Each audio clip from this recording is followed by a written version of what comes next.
Pero iba ang pinakasalan mo! Pananagutan kita, pero kahit kailan, hindi kita pwedeng ibigin! Oo, aminin ko. Mahal kita. Nang dahil sa salapi mo. At nang dahil sa pag-ibig ko sa'yo, handa akong pumatay at mamatay! Katawan ko lang ang minahal mo at hindi ang pagkatao ko! Mr. Romantiko. Kumusta po kayong lahat, mga giliw naming tagapakinig? Inaanyayahan ko po kayong pakinggan ang pagsasadula ng mga liham kasaysayan ng pag-ibig na padala ng ating mga taga-subaybay at bibigyan buhay ng inyong mga paboritong bituin sa radyo. Mga kasaysayang nagtatampo ng mga pusong sugatan, mga pusong sawi, at mga pusong punong-puno ng pagmamahal. Lahat pong yan sa loob ng kalahating oras dito sa ating tulang. Mr. Romantiko.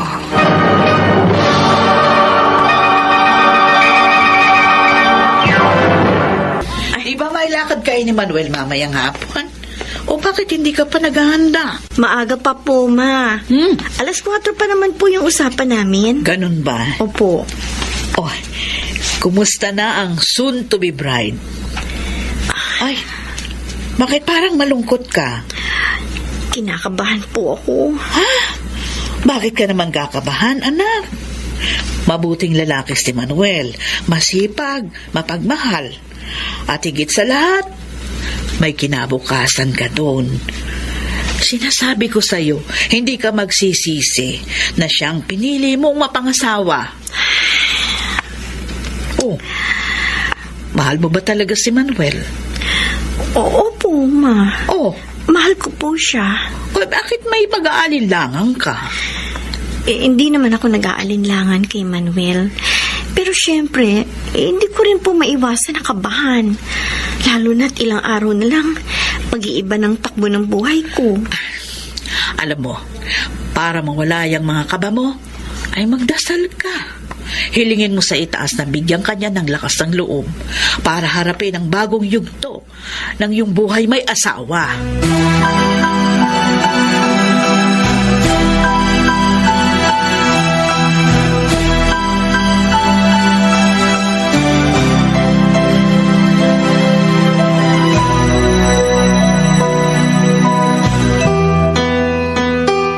Clarissa, napagod ka ba sa lakad natin? Medyo. Pero okay lang. Kasama naman kita. Nasabi sa akin ng mama mo na kinakabahan ka raw sa kasal natin sa susunod na linggo. Iniisip ko lang kung anong magiging kapalaran natin. Pagiging maganda kaya ang takbo ng ating buhay bilang mag-asawa? Kailan ko kaya makakasundo ang anak mo si Ronaldin? Pinapakitaan ka pa rin ba niya ng hindi maganda? Okay naman ang pakikitungo ni Ronaldin sa akin ngayon. Pero mararamdaman mo pa rin sa kanya na tutol siya sa muling pagpapakasal mo. Nagpapakita lang siya ng magandang pagtrato sa akin kasi syempre yun ang sinabi mo. Nakausap ko ng anak ko tungkol sa panibagong buhay na tatahakin natin.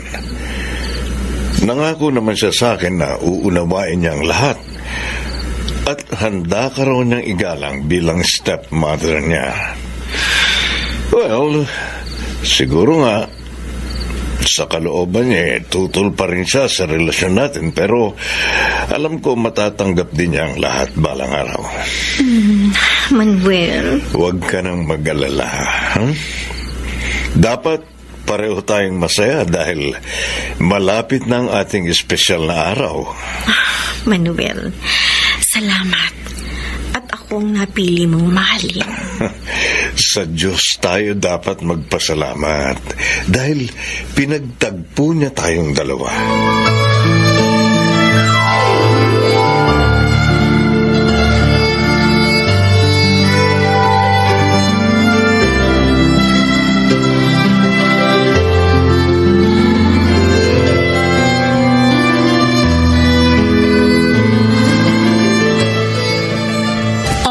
Clarissa. Tapos na. Ang ganda naman ng pagkaka-makeup mo sa akin. Salamat, Ronaldin. Walang anuman. Bukod sa nanggaling kay Papa yung utos na make-upan kita, di naman ako pwedeng tumanggi sa kanya. Ronaldin, alam kong tutol ka sa muling pag-aasawa ng Papa mo. Tanggap ko naman yung desisyon niya. Bukod sa importante lang naman sa akin yung maging masaya uli si Papa, susuportahan ko siya. Salamat ulit sa'yo.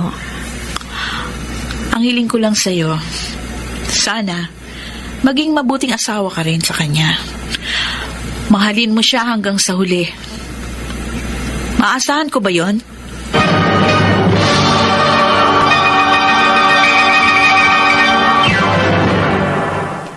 Mr. Romantico. Sana'y maaaring ibalik ang kahapon. Mr. Romantico, naikasal din kami ni Manuel at naging maayos ang aming pagsasama. Ramdam kong mahal na mahal ako ng aking asawa at ginagawa niya ang lahat para ako'y maging masaya sa kanyang piling. Ngunit, sadyang sa buhay mag-asawa. Bakit kaya lagi akong nahihirapang umihi?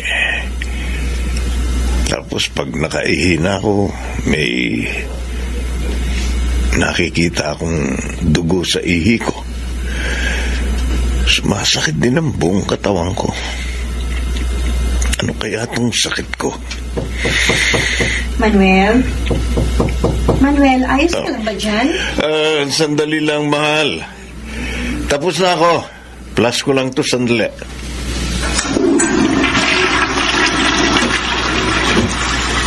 Oh, gagamit ka ba ng banyo? Hindi. Manuel, may nararamdaman ka ba? Wala. Ay, kita mo naman. Ang lakas-lakas ko, ang liksik ko pa.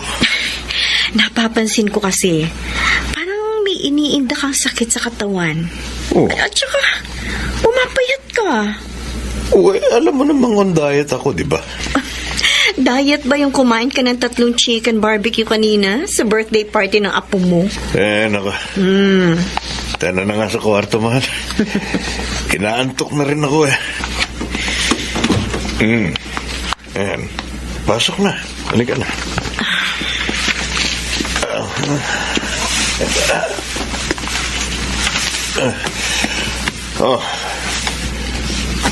Nakahiga na ako.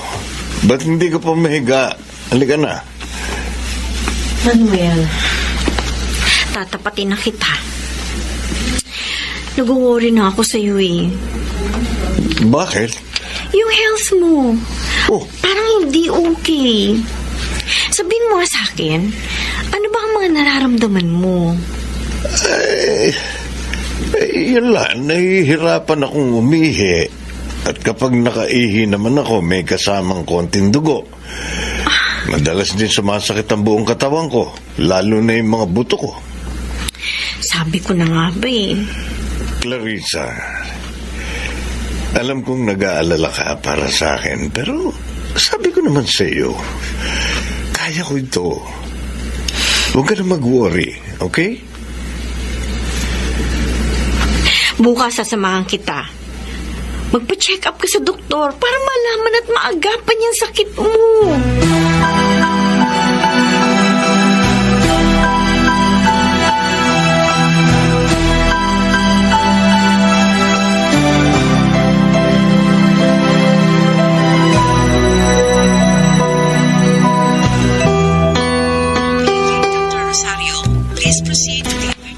Manuel, anong sabi ng doktor?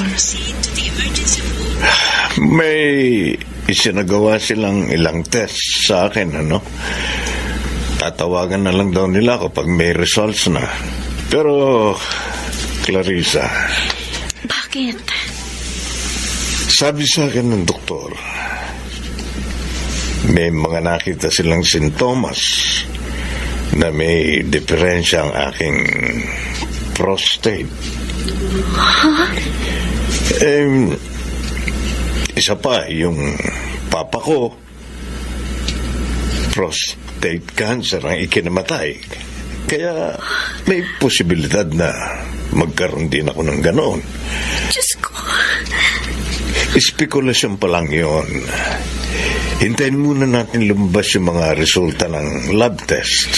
Manuel.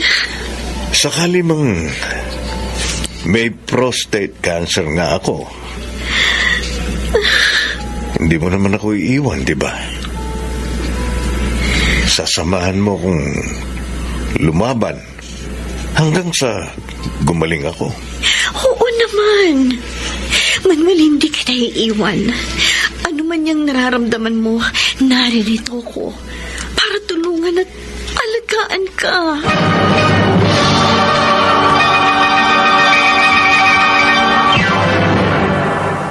Mister.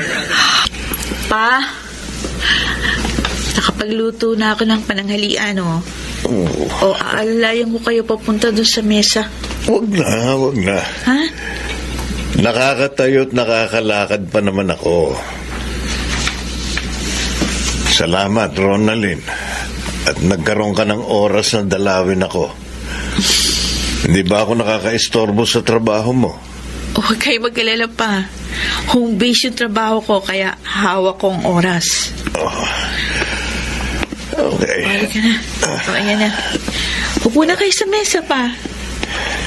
Salamat, anak. Wala yun. Siya nga pala. Anong oras ang uwi ng asawa niyo? Ay, mamaya pang 7:00 ng gabi ang uwi noon. Ganun ba? Kaya pala hindi niya kayo naaalagaan. Anak, tumutulong si Clarissa sa pagpapagamot ko, kaya nagdodoble kayod siya sa trabaho. Pero malaki naman yung naipon yung pera, di ba? Oo, malaki nga, pero sa sakit ko, madali yun mauubos kung doon lang kami aasa sa ipon. Sa totoo lang, nagigilty ako dahil parang nagiging pabigat na ako kay Clarissa. Huwag kayo magsalita ng ganyan pa. Nung meron naman kayong trabaho, nakinabag din naman siya sa inyo, ah. Lagi kong ipinagdarasal sa Diyos na sana'y gumaling ako sa sakit kong ito. Ang hirap pag ganito. Pa, hindi lang kayo dalawa ni Clarissa ang humaharap sa pagsubok na ito.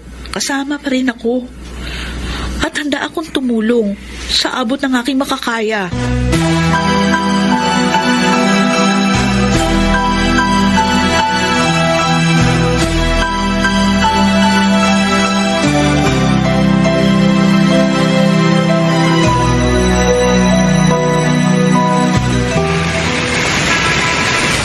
Ano ba naman yan?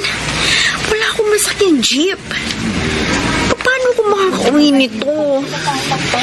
Kamusta na kaya si Manuel? Ay, naku.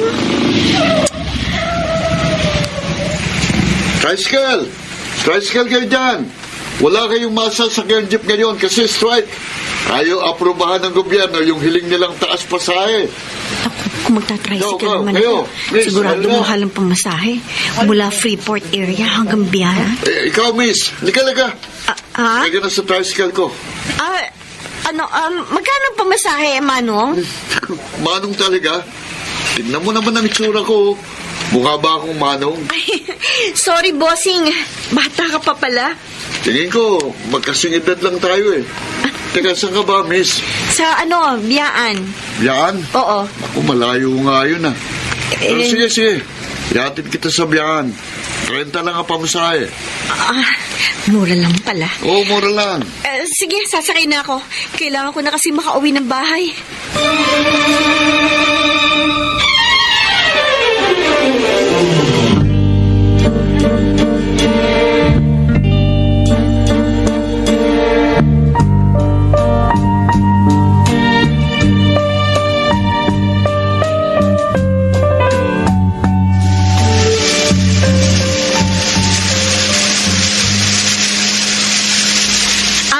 Bossing!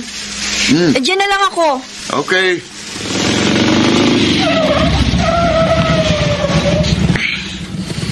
Etong bayad ko, 30 pesos yan. Salamat ha. Wala yun. Sakay ka ulit sa tricycle ko. Sa ulitin, ha? Sure, bossing.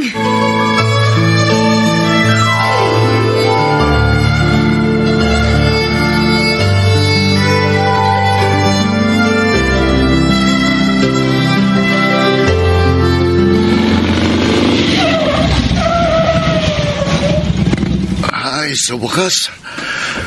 Nakauwi na rin para makapagpahinga. Pero teka, kailangan ko munang ayusin at linisin ang tricycle ngayon para bukas. Papasok na lang ako sa eskwelahan. Mahirap talaga kapag working student. Lalo na sa edad kong 30. Pero wala sa edad yan eh. Kahit abutin pa ako ng 50 anyos, basta't makapagtapos ako ng pag-aaral para maabot kong pangarap ko. Teka, makapaglinis na nga ng tricycle. Teka, ano to? Bakit may naiwang ID sa loob ng tricycle? Kanino kaya ito? Aba, kay Miss Beautiful pala ito. Na taga Biyaan. Clarice Mendoza palang pangalan niya. At nagtatrabaho sa isang factory sa Freeport area. Aabang ako sa bukas. At ibabalik ko ito sa kanya. Pagkakataon ko na rin para mapalapit kay Miss Beautiful.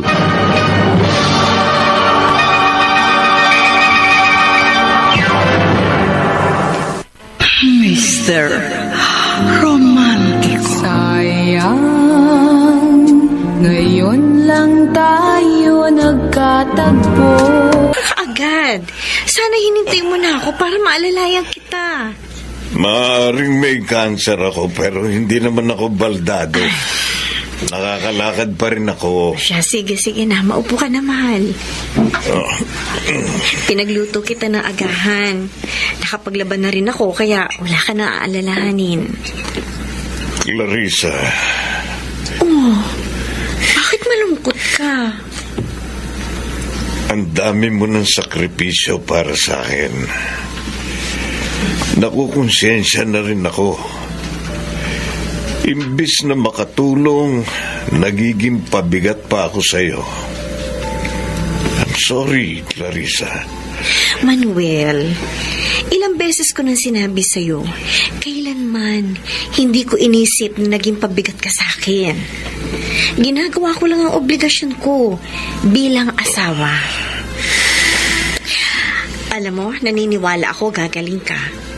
Gagaling ka sa sakit mo. Makakabawi ka rin sa akin. Lagi mong pinalalakas ang loob ko.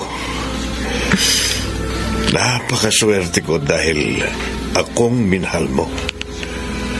Salamat, Clarissa.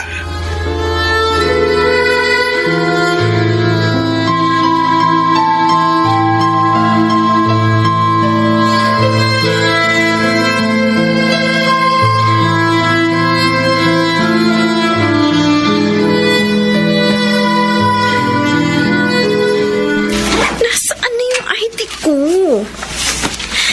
Hindi pwede mawala, malilate na ako sa trabaho. Ano ba naman yan? Anong hinahanap mo, mahal? Yung ID ko, nawawala eh. Hindi ko alam kung saan ko nailagay. Oh, Baka nahulog sa bag ko kagabi ah. Naku, magkakaproblema ako nito pagpasok sa trabaho. pwede sabihin mong nawala yung ID mo para igawa ka uli nila ng bago. Pa, dito na ako. Nagbukas pinto. Sandali, Ronaldin.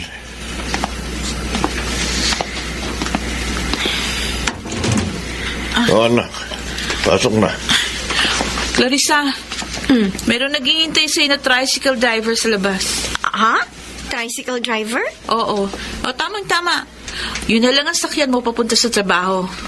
Balita ko kasi strike pa rin yung mga jeep ngayon. Malilate ka na sa trabaho mo, mahal. O siya, sige, alis na ako. Bye, Manuel. Okay. Ano ba naman yung asawa niyo? Hindi man lang nag-goodbye kiss bago umalis? Hayaan mo na, Ronaldin. Nagmamadali yung tao.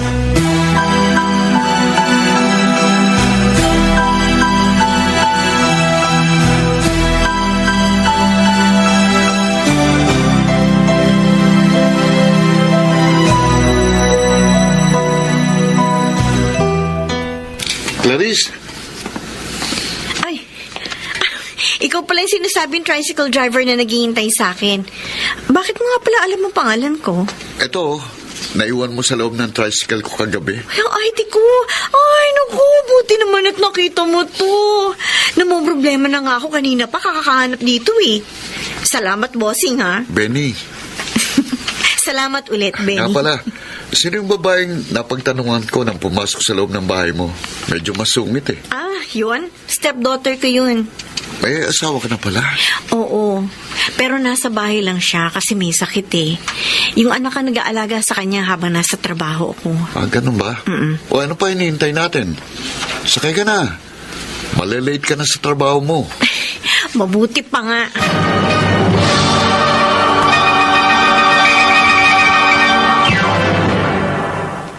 Mr. Romantico. Sana'y maaaring ibalik ang kahapon. Mr. Romantico, mula noon, naging magkaibigan na kami ng tricycle driver na si Benny. Madalas niya akong hatid sundo sa bahay at opisina. Hindi na rin siya nagpapabayad ng pamasahe dahil kaibigan naman daw niya ako. Mabuting tao si Benny. Masikap, matalino, at higit sa lahat, tapat. Samantala, dahil sa sakit ni Manuel, kaya madalas kami magkaroon ng problemang pinansyal. At kahit na ilang beses ako mag-overtime sa trabaho, hindi pa rin yun sumasapat sa mga gastusin. Mapanatili lamang buhay ang aking asawa. Minsa'y sadyang kay damot ng tadhana.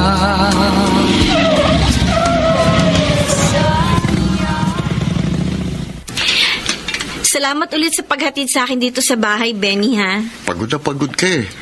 Baka magkasakit ka niyan kung panay ang overtime mo. Dasal na lang talaga sa Diyos ang sandigan ko para hindi ako magkasakit. Kailangan kumayod ng kumayod eh. Dahil malaking pera din ang kakailanganin ko para maipagamot ulit ang asawa ko. O siya, sige na, Benny. Papasok na ako sa loob para makapagpahinga na ako. Sandali, may ibibigay ako sa'yo. Ito, Ay, sobre? Ano to? konting tulong para sa pagpapagamot ng asawa mo. Pero Benny, ayoko makadagdag pa ako sa poproblemahin mo. Sige na, tanggapin mo na. Huwag ka nang mahiya. Sige, salamat ah. Huwag ka mag-alala. Gagawa ako ng paraan para mabayaran kita. Huwag mo nang bayaran. Bigay ko na yun sa'yo. Talaga? Makakaipon pa naman ako eh. Kaya huwag mo akong alalahanin. Kailangan gumaling ang asawa mo para hindi na kita nakakitang malungkot. Palagi mong tatandaan, Clarice. Kung kailangan mo ng tulong, huwag kang mahiyang lumapit sa akin. Handa akong tumulong at dumamay sa'yo anumang oras.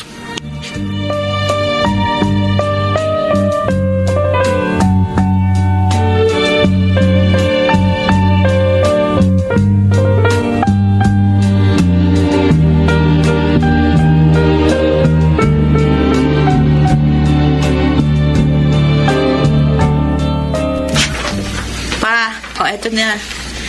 Niluto ko para sa inyo. Ay!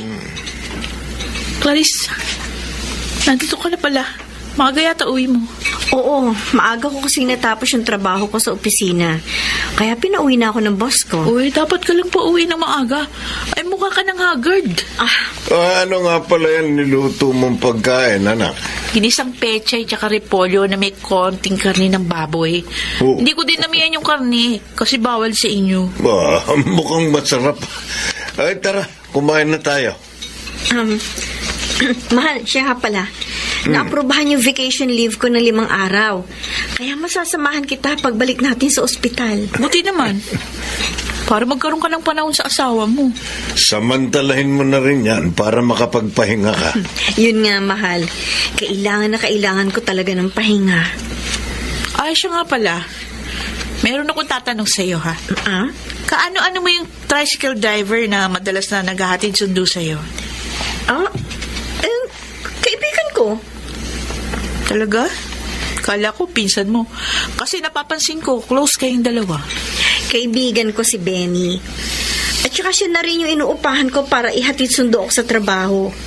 Alam mo naman dito sa lugar natin, mahirap mag-commute. Kailan pa yan? Nung nakaraang buwan pa yan pa, kasi napapansin ko, imbis na pumasok agad sa loob ng bahay ang si Clarice, nagkukwentuhan pa sila ng lalaki. Sa totoo lang ha, ang pangit tignan na nakikipagkaibigan ka sa ibang lalaki. Eh alam mo naman na may asawa ka na. Wala naman kami ginagawang masama. O hindi mo ba naisip na pwede kayong pagchismisan ng mga kapitbahay kapag nakita kayong palagi magkasama ng tricycle driver na yun? Ano? Clarissa, may punto si Ronaldin. Alam naman natin marami tayong kapitbahay na chismosa. Ayaw kong makarinig na meron silang sasabihing masama sa'yo. Manuel, nagsiselos ka ba? Hindi. Sige. Susundin ko ang sinabi ni Ronaldin. Basta Manuel, palagi mong tatandaan na wala kang dapat na ikaselos kasi ikaw lang ang mahal ko.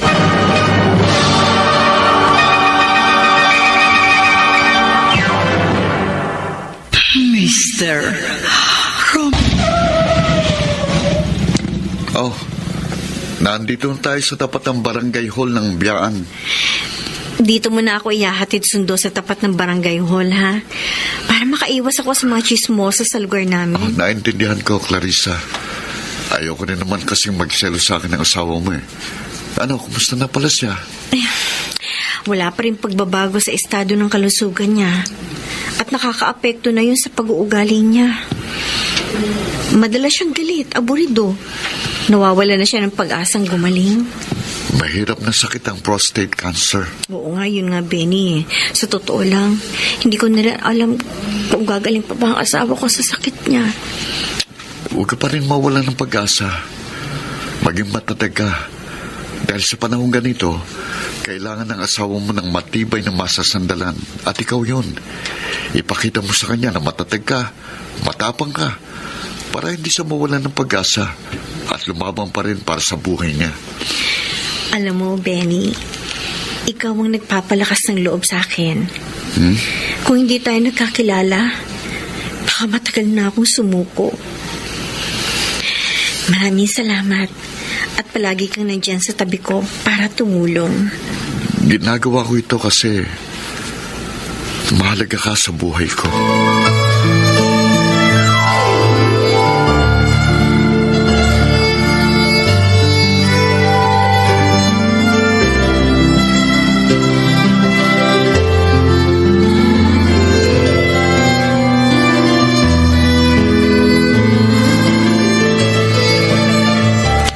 Manuel, bakit hindi ka pa kumakain? May problema ka ba? Manuel! Bakit mo naman tinambag yung pagkain mo? Bakit ka ba nagkakaganyan? Ayoko na. Pagod na ako. Suko na ako. Nararamdaman kong paghihirap na dinaranas mo. Pero nakikiusap ako sa'yo. Huwag ka namang sumuko.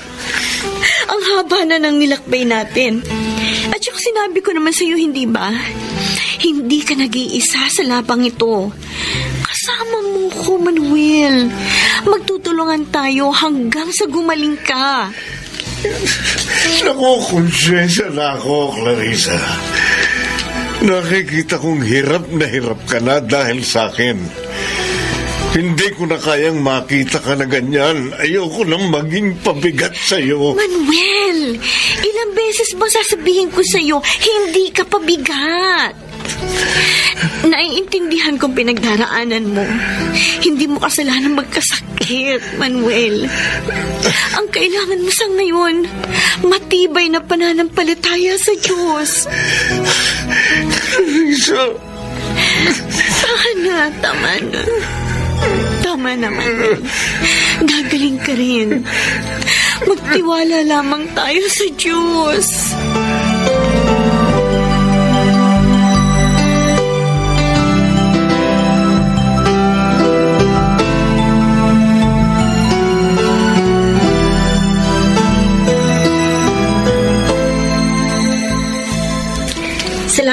Ronaldin, ha? At dumating ka na maaga para bantayan si Manuel. O paano? Alis na ako, ha? Kailangan kong pumasok na maaga sa trabaho. Okay.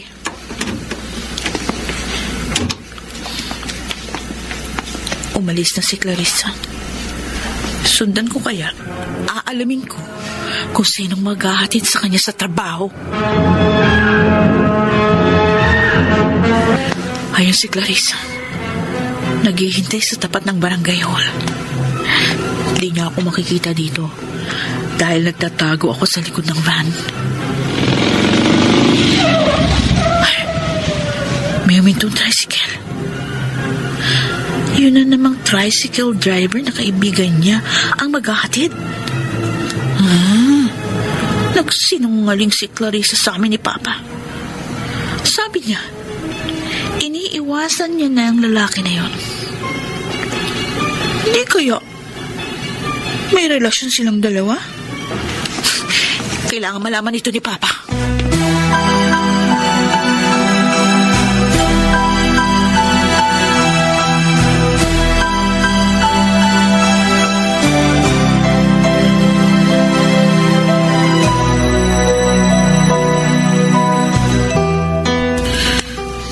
Saan ka galing, Ronaldin? Sinundan ko lang si Clarissa pa. Kasi may kutob ako. Nakikipagkita pa siya dun sa tricycle driver na yun. Hindi nga ako nagkamali. Anong ibig mo sabihin? Nagsinungaling si Clarissa sa atin. Sabi niya iniiwasan niya na yung lalaki na yun. Pero hindi. Nagkikita silang dalawa doon sa tapat ng barangay hall. Isipin niyo pa, ha? Bakit kinakailangan pa magsinungaling sa atin ang asawa niyo kung wala siyang ginagawang masama? Hindi magagawa ni Clarissa yan sa akin. Pa, lakasan yung pakiramdam niyo dyan kay Clarissa, ha? Huwag kayong magbulag-bulagan. Ako ramdam na ramdam ko.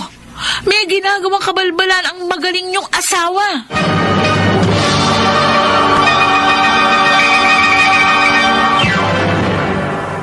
Mr. Romantico. Sayang, ngayon lang tayo nagkatagpo. Mr. Romantico, sa pagdaan ng panahon, patuloy sa pagbabago ng ugali si Manuel. Mas naging magagalitin siya. Madalas din siyang umiyak, hindi natutulog, at palaging nawawalan ng ganong kumain. Sobra akong nag-alala dahil siguradong makakaapekto ito ng malaki sa kalusugan ng asawa ko. Pero kahit anong saway at pakiusap ko kay Manuel, hindi siya nakikinig sa akin. Si Benny ang naging sandigan ko sa tuwing masama ang loob ko sa aking asawa. Palagi siyang nasa tabi ko at ramdam ko na nag-aalala siya sa akin. Pero aaminin kong malapit na akong bumigay. Kumusta naman ang trabaho mo, Clarissa? Nag-overtime ka ba kagabi? Ayos lang ang trabaho ko. As usual, busy, daming ginagawa. Sayang, hindi tayo nakapaghanda sa birthday mo kahapon. Pero may regalo ako sa iyo. Ayun, no? Nakapatong sa ibabaw ng ref. Bala ko sanang ibigay sa iyo kagabi pag uwi mo, kaso tuloy-tuloy ka na doon sa kwarto para magpahinga pag uwi mo. Salamat. Clarissa, mahal mo pa rin ba ako? Oo naman. Bakit mo naman naitanong yan? Iba kasing nararamdaman ko. At ano naman yung nararamdaman mo? Parang lalamig ka na sa akin. Hindi ako nanlalamig sa'yo. Pagod lang ako sa trabaho. Ibang-iba ka na ngayon. Hindi ka na yung katulad ng dati na... Well, kung sa bagay, hindi kita masisisi kung manlamig ka sa akin. Dahil hindi kita matulungan. Pabigat Ayan ka na ako. naman eh. Paulit-ulit ka na lang. Yan ang kinainis ko sa'yo eh. Masyado kang paawa. Siguro nga dahil sa sakit mo, kaya limitado lang ang kilos mo at hindi mo ako matulungan sa paghahanap buhay. Pero marami ka pang pwedeng gawin para makatulong ka sa akin. Kaso anong ginagawa mo? Puro ka self-pity. Clarissa. Ewan ko ba kung bakit? Kung bakit ako nag-asawa ng mahina ang loob? Pinagsisisihan mo na akong pinakasalan mo. Oo! Sising-sisi ako, Manuel. Kasi lalo mo lang pinabibigat ang problema natin. Diyan ka na nga.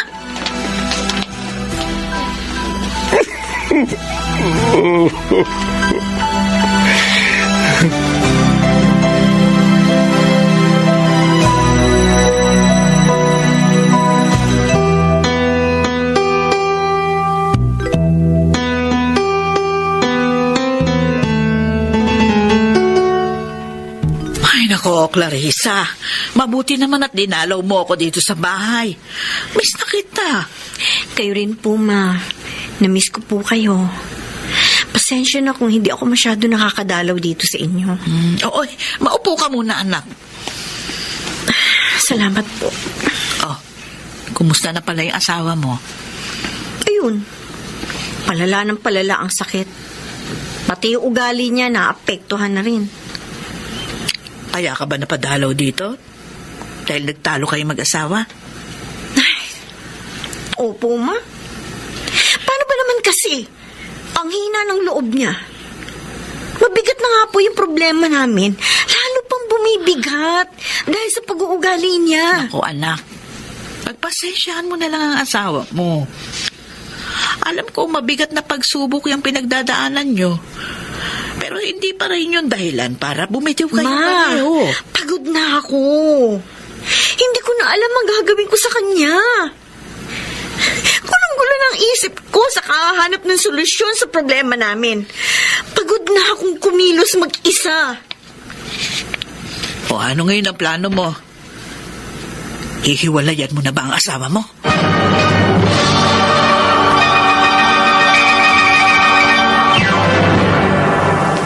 Mister. Clarissa. Patawarin mo ko. Kung nasabi ko yun, hindi ko sinasadyang masaktan ang damdamin mo.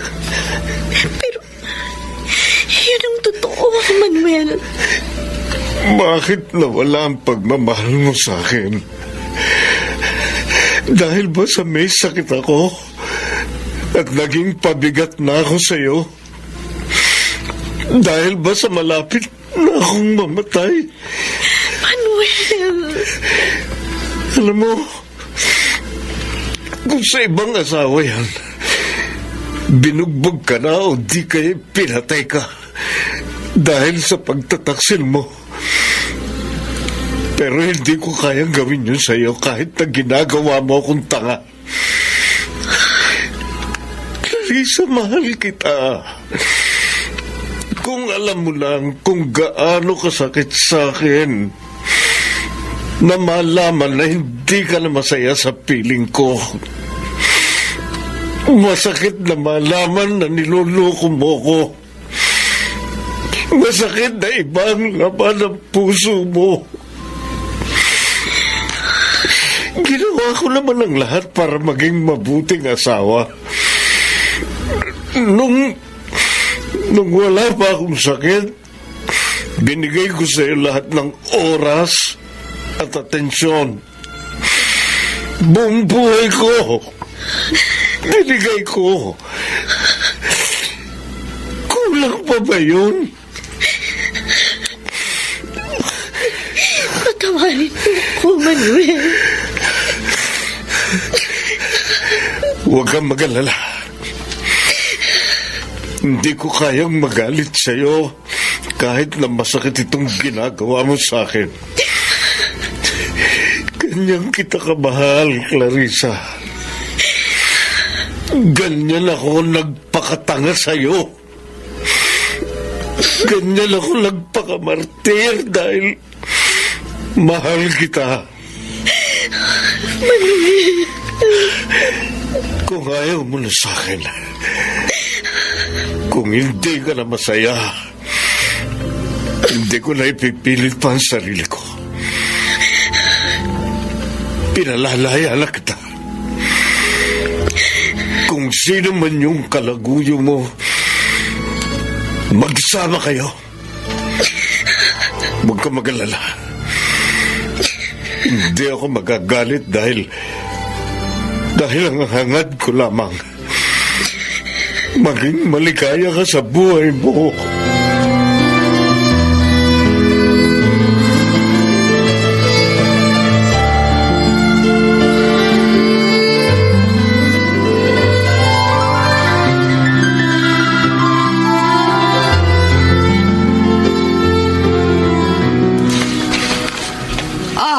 Clarissa, napadalaw ka na naman. Bakit may dala kang bagahe? Ma, umalis na po ako kay Manuel. Hiwalay na kayo? Opo. Oo. Nakipaghiwalay na ako, Ma. Ganun ba? Ay, nakakalungkot naman. Ay, halika. Pumasok ka muna. Halika, dito tayo sa loob ng bahay. Oh, nagugutom ka na ba? Ipaghahanda kita ng makakain. Nakapag-agahan na ako, Ma. Bago pa ako pumunta dito.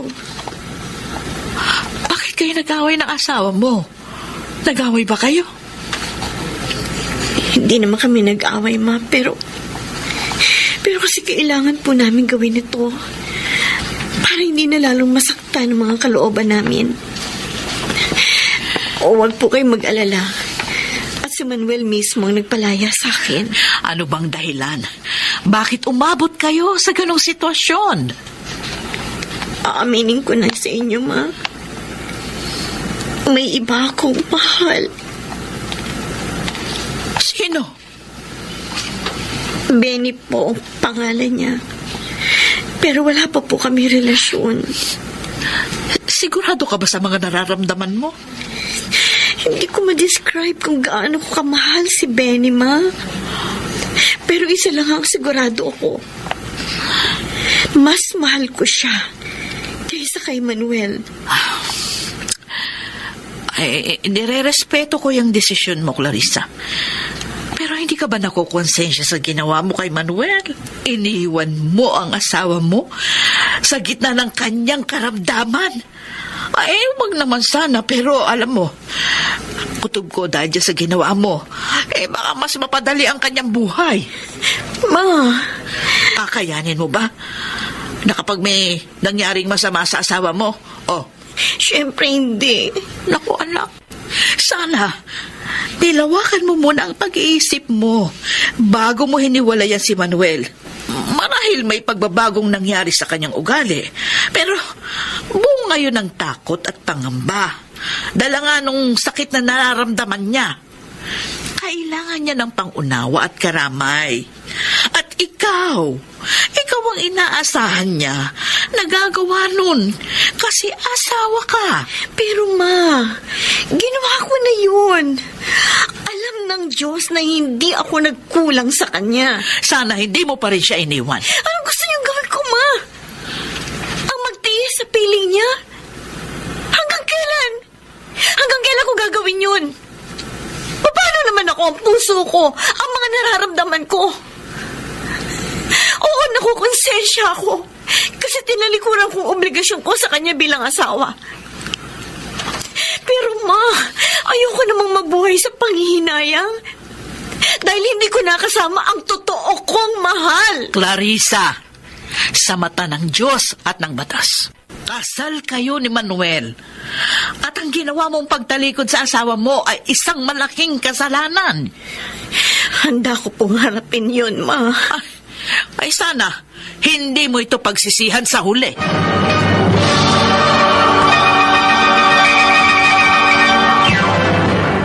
Mister. Happy first mansary, Clarice. Same to you, Benny. Masaya ako ngayong first monthsary natin. Kasi ang dami natin pinuntahan. Alam mo, bala ko sanang mamasyal tayo sa Kapitolyo kaso bukas may trabaho ka. Kaya dito na lang kita dinala. Ayos naman sa akin tong lugar na to. Masaya. At saka magandang mga tanawin. Gusto ko sanang maikasal tayong dalawa kaso hindi pwede. Papel lang naman ang kasal. Ang importante, nagmamahalan tayong dalawa. Pwede naman tayo maging maligaya kahit hindi tayo kasal. Pero kung sakali mang pwede na tayong ikasal, yayayain kita agad. Ang tanong ko lang, tatanggapin mo kaya ako bilang asawa? Oo naman. Kung noon pa tayo nagkakilala at inaya mo kong magpakasal, tatanggapin ko agad at magiging proud ako na tawaging misis mo. Salamat, Clarice. Kahit maraming tutol sa ating relasyon, nandyan ka pa rin. At ipinaglalaban ang pagmamahalan natin.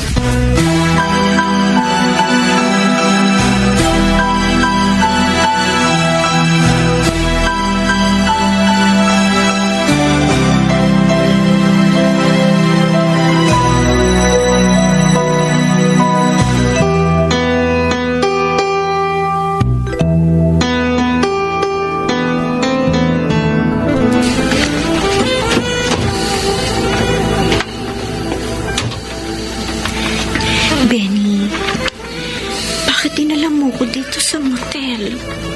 Dahil nagmamahalan naman tayo, Clarice. Alam mo bang matagal na akong sabik na sabik sa'yo? Benny, Halika. First time natin gagawin ito. Huwag kang mag-alala. Magiging masaya ang gabi natin. Sandali. Ano ba? May problema ka ba, mahal? Benny, nakukonsensya kasi ako. Bakit naman? Hindi pa ako handang makipagtalik sa'yo. May asawa ako. Kasal pa kami.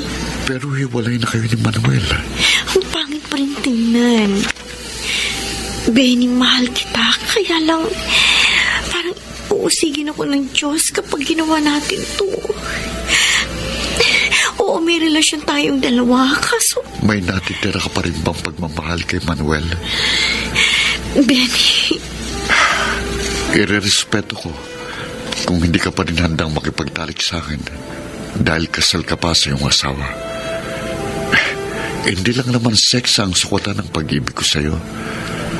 Makasama lang kita ngayong gabi. Masaya na ako. salamat sa pangunawa. Yung cellphone mo nakikinig. Oo nga. Teka, titingnan ko. Ay, si Ronaldin. Siyang tumatawag. Teka, sandali, Benny, ha? Kakausapin ko na Sige, itong sige. stepdaughter ko. Hello? Hello, Clarissa? Ronaldin, bakit napatawag ka? Ayoko sanang gawin ito, pero gusto ko malaman mo. Na-stroke si Papa nung isang araw. Nakakonfine siya ngayon sa ospital. Ano? Kumusta na si Manuel? Huwag ka mag-alala. Nagkamalay na siya. At ikaw ang bukang bibig. Palagi. Kung okay lang sa'yo, dalawin mo naman si Papa na asawa mo. Mahal na mahal ka niya, Clarissa. At alam ko, ikaw lang ang sagot para bumuti ang kanyang lagay. Sige, Ronaldin. Pupunta ako dyan si Manuel. Hintayin niyo ako.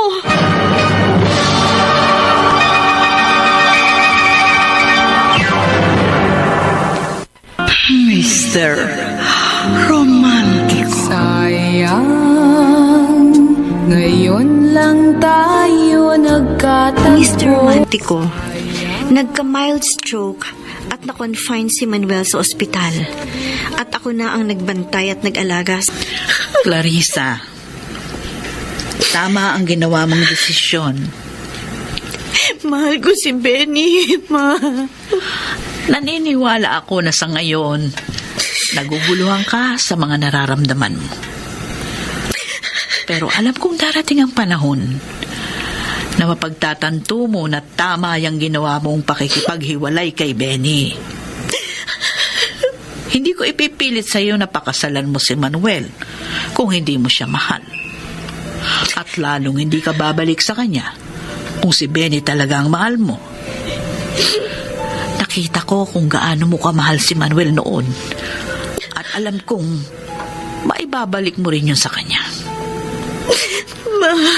Tama na. Tumahang ka na. Basta ang maipapayo ko lang sa'yo, mahalin mo si Manuel tulad ng pagmamahal na binibigay niya sa iyo. Hindi man siya perpekto, alam kong magiging masaya at mapapabuti ang pagsasama niyo basta't sabay kayong babangon at walang takot na haharapin ang anumang pagsubok na darating sa inyong buhay.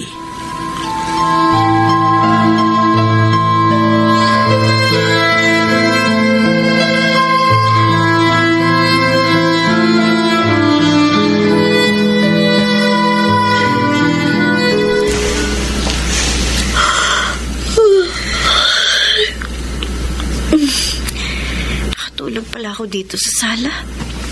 Teka, kumusta na kaya ang asawa ko? Masilip ka.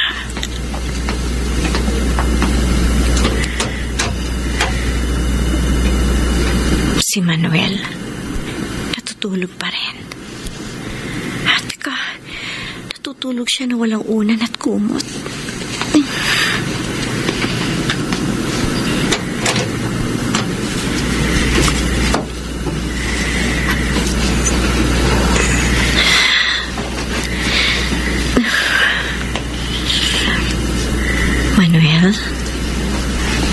Manuel?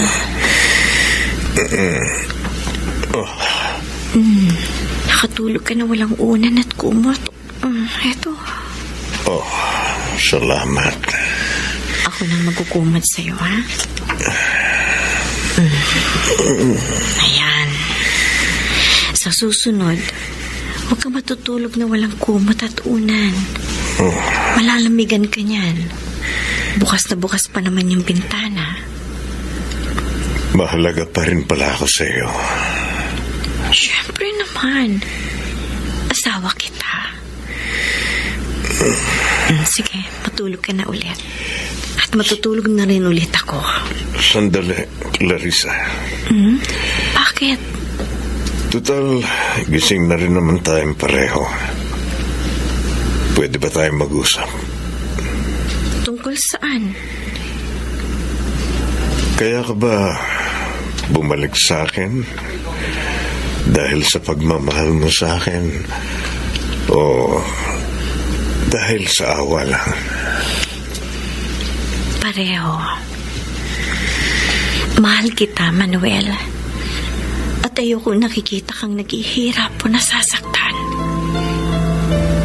Hindi ko kaya. Oh, Clarissa. Ibabalik ko sa iyo ang tanong. Mahal mo pa rin ba ako? Alam mo, pagkamatay ng unang asawa ko, wala akong ibang minahal na babae kundi ikaw lang. Hindi ko kailanman naisip na tumingin sa iba. Hindi ako nagtaksil at lalong hindi ko inisip na makipaghiwalay sa iyo. Dahil para sa akin, ikaw lang ang kaisa-isang babaeng bumubuo ng buhay ko. Ikaw lang ang lakas ko. Ikaw lang ang dahilan kaya patuloy pa rin akong lumalaban para mabuhay. Manuel. Patawarin mo ko kung naging mahina ako noon. Kung madali akong sumuko. Nung nawala ka, napagtanto ko lahat ng mga sinabi mo. Pinilit kong bumangon Sinikap kong ibalik ang dating pagnanais kong mabuhay ng masaya. Kailangan ko lang maging matapang sa pagharap sa bawat pagsubok ng buhay. Kaya nung bumalik ka sa akin, ipinangako ko sa sarili ko na magbabago ako. Para hindi lang ikaw ang mag-isang haharap sa pagsubok, kundi kasama mo ako. Salamat, Manuel. Ako ang dapat na magpasalamat sa iyo, Clarissa. Dahil binigyan mo ko ng second chance. At promise, walang sakit ang magpapatumba sa akin.